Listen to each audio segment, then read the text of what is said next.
بسم اللہ الرحمن الرحیم۔ رسول کریم صلی اللہ تعالیٰ علیہ وآلہ وسلم کی حدیث مبارکہ ہے۔ اس حدیث کو روایت حضرت زید بن ارقم رضی اللہ تعالی عنہ نے بیان کیا کہ ایک آدمی نے عرض کیا، یا رسول اللہ، کس چیز کے ذریعے میں دوزخ سے بچ سکتا ہوں؟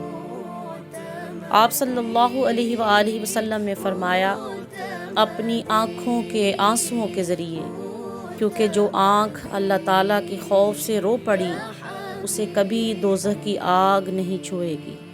سبحان اللہ، سبحان اللہ۔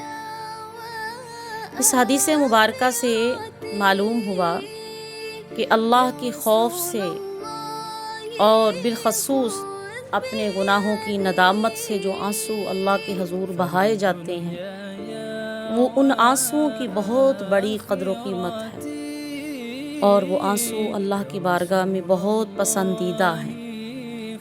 حضرت انس سے روایت ہے کہ نبی صلی اللہ علیہ وآلہ وسلم نے فرمایا، جس نے اللہ تعالیٰ کو یاد کیا اور اس کے خوف سے اس کی آنکھیں اس قدر اشک بار ہوئیں کہ زمین تک اس کے آنسو پہنچ گئے، تو اللہ تعالیٰ اسے قیامت کے دن عذاب نہیں دے گا۔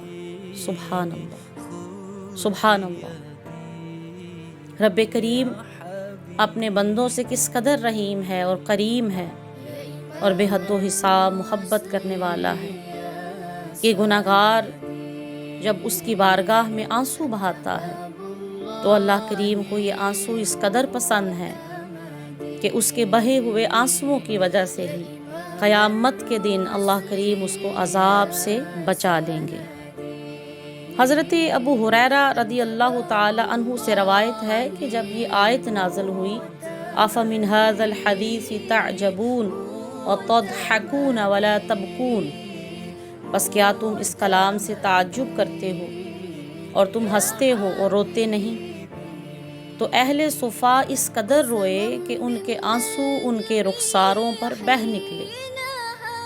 نبی صلی اللہ علیہ وسلم نے ان کے رونے کی آواز سنی تو آپ صلی اللہ تعالیٰ علیہ وآلہ وسلم بھی ان کے ساتھ رونے لگے، اور آپ صلی اللہ علیہ وآلہ وسلم کے رونے کی وجہ سے ہم بھی رونے لگے۔ رسول کریم صلی اللہ علیہ وآلہ وسلم نے فرمایا، جو شخص اللہ تعالیٰ کی خوف سے رویا وہ دوزخ میں داخل نہیں ہوگا، اور گناہ پر اصرار کرنے والا جنت میں داخل نہیں ہوگا۔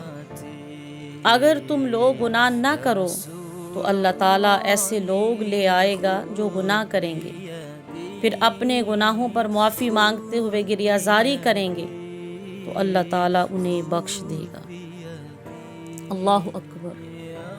ان تمام احادیث اور بالخصوص اس حدیث مبارکہ سے یہ بات بالکل عیاں ہو جاتی ہے کہ ہر انسان گناہ کر لیتا ہے، خطا سرزد ہو جاتی ہے، پھر اللہ کے حضور اگر گریہ زاری کی جائے، ندامت کا اظہار کیا جائے، اللہ کو منانے کے لیے، بخشش مانگنے کے لیے رویا جائے تو اللہ تعالیٰ اس کو بخش دیتے ہیں۔ یہ اظہار ہے اللہ تعالیٰ کا اپنے بندوں کے ساتھ محبت کا، کہ اللہ کریم اپنے بندوں سے، اپنی بندیوں سے کس قدر محبت فرماتے ہیں کہ اپنی خطاؤں کو مان کر رونے پر اگر وہ اللہ کی بارگاہ میں ندامت محسوس کرتے ہیں تو اللہ تعالیٰ انہیں بخش دیتے ہیں۔ تو اس ماہ رمضان کریم میں ضرورت اس چیز کی ہے کہ اس چیز کو اختیار کیا جائے،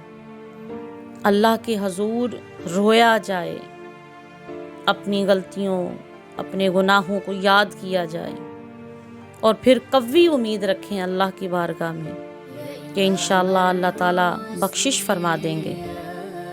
حضرت حیثم بن مالک سے روایت ہے کہ رسول اللہ صلی اللہ علیہ وآلہ وسلم نے لوگوں سے خطاب فرمایا، تو خطاب کے دوران آپ صلی اللہ علیہ وآلہ وسلم کے سامنے بیٹھا ہوا ایک شخص رو پڑا۔ اس پر نبی کریم صلی اللہ علیہ وآلہ وسلم نے فرمایا، اگر آج تمہارے درمیان وہ تمام مومن موجود ہوتے جن کے گناہ پہاڑوں کے برابر ہیں تو انہیں اس ایک شخص کے رونے کی وجہ سے بخش دیا جاتا، اور یہ اس وجہ سے ہے کہ فرشتے بھی اس کے ساتھ رو رہے ہیں اور عرض کر رہے ہیں، اے اللہ، نہ رونے والوں کے حق میں رونے والوں کی شفاعت قبول فرما۔ اللہ اکبر کبیر۔ اس حدیث مبارکہ سے معلوم ہوا کہ نامعلوم اللہ کی بارگاہ میں کس کا رونا پسند آ جائے اور اس کی وجہ سے اللہ تعالیٰ دوسروں کو بھی معاف فرما دیں۔ لہٰذا یہ سوچ کے اپنے گناہوں کی بھی بخشش مانگیے اور کل مسلمانوں کی بھی بخشش مانگیے۔